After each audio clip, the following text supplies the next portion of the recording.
Hi, everyone. As a bonus to lesson 27, I hope you're curious. Well, how do we get these critical values? How can we use online software to help figure these things out? Let's say you want to do your own statistics. Let's say you want an 80% confidence interval.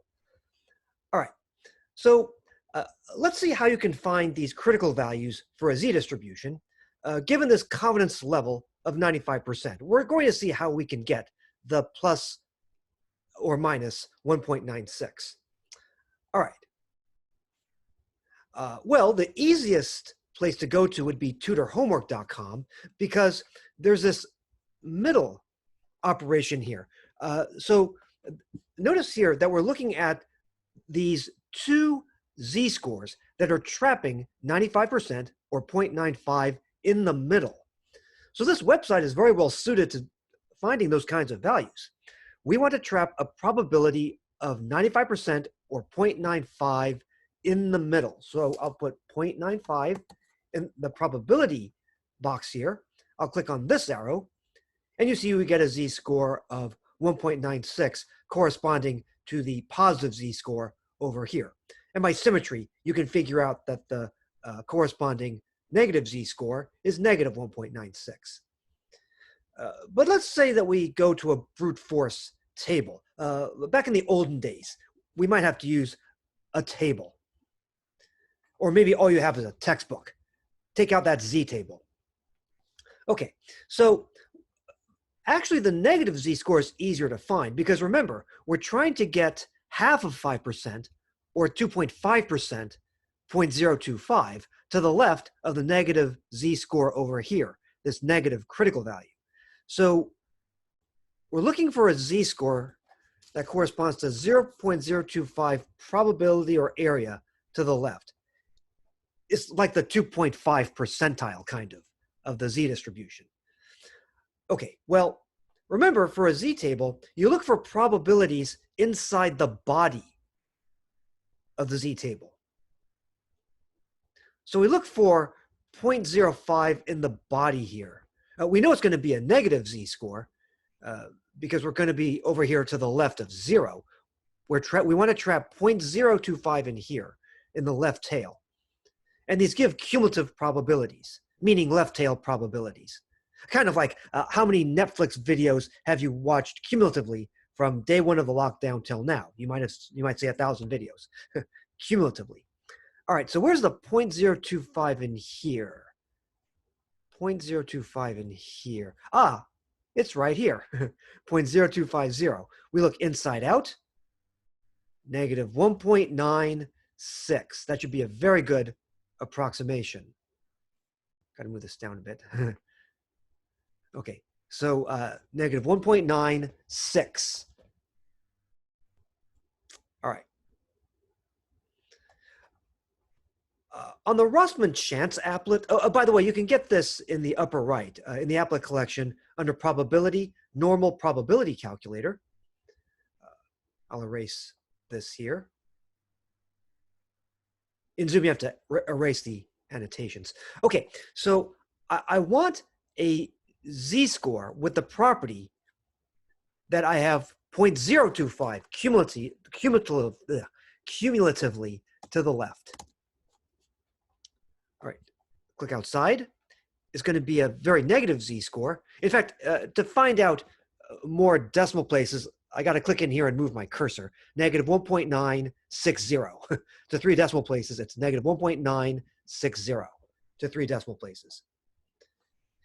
And by the way, for the positive critical value, you could do this. You could make it is greater than the 0.025, and you get the positive 1.96 value to get the right tail probability. Or if you want to find the positive critical value another way, here's another way you could do it.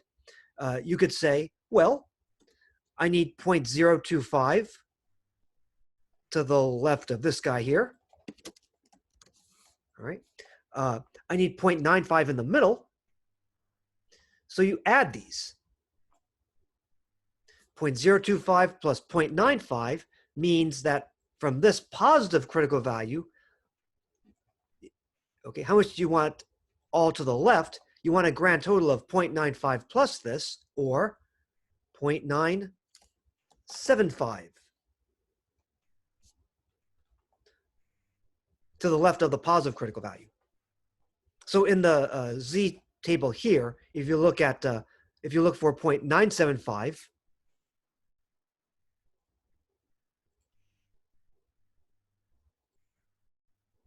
.975 here, 0.9750, you look outside, you get the positive 1.9, again, 6.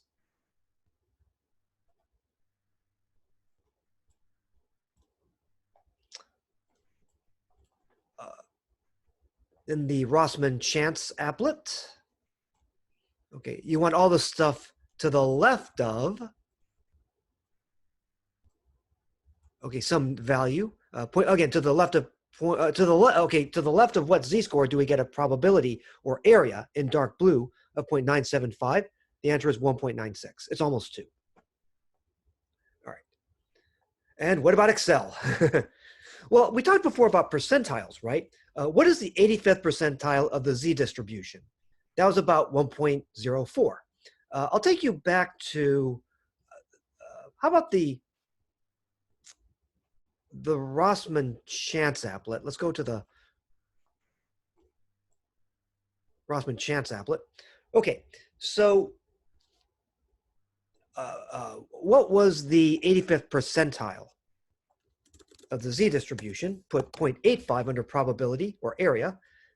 Okay, the corresponding z-score was about 1.04, or about 1.036. That's what Excel is spitting out, basically.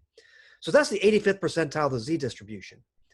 Again, what we're doing here is we're trying to find the kind of the 2.5 percentile. We want 2.5% to the left of this negative critical value. So equals norm.inv. We're going backwards from a probability to a z-score. What's the z-score that has 0.025 cumulatively to the left? It's a standard normal, mean 0, standard dev 1. Well, hey, look at this. It's almost exactly negative 1.96. It's very close to negative 1.96. Okay.